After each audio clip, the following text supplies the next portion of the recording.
ব্রজভূমির বুকে পাহাড়ের চূড়ায় দাঁড়িয়ে থাকা এক পবিত্র স্থান, যেখানে বাতাসে আজও ভেসে বেড়ায় প্রেম আর ভক্তির সুবাস। আর এই স্থানের নামই বার্সানা। আপনারা দেখছেন বার্সানায় রাধারানী মন্দির, আর এটাই কথিত আছে এটাই শ্রীমতী রাধারানীর বাসস্থান। অনেক ভক্তের মনে একটা প্রশ্ন আসে, এটি কি রাধারানীর বাড়ি?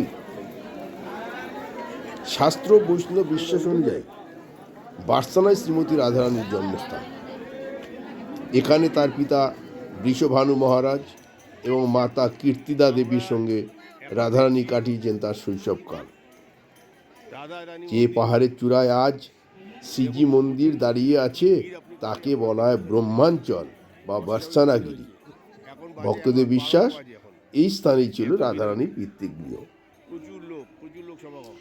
বর্তমান মন্দিরটি যদিও বহু পরে নির্মিত হয়েছে, তবুও এই স্থানকে ভক্তরা হৃদয় দিয়ে মানেন রাধারানী বাড়ি হিসাবে। আমরা আজ আপনাদের দেখাচ্ছি রাধারানী বাড়ি তথা রাধারানীর মন্দিরটি বার্সানায়। কত ভক্তদের আবেগ আপনারা দেখলেই বুঝতে পারবেন। রাধারানীর মন্দির দেখার জন্য ভক্তদের আবেগ উচ্ছ্বাস আপনারা ভিডিও মাধ্যমে বুঝতে পারছেন। সুতরাং এখানে আসলে আপনারা ভীষণ আনন্দ পাবেন। সুতরাং আপনারা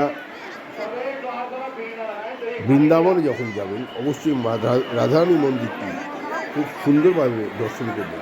এখানে সাধারণত সবসময় ভিড় হয়, তবুও আপনারা সময় করে গেলে একটু আগের দিকে ভিড় একটু হয়তো কম হয়, তবু ভিডিও দেখে বুঝতে পারছেন প্রচুর ভিড় হয়েছে।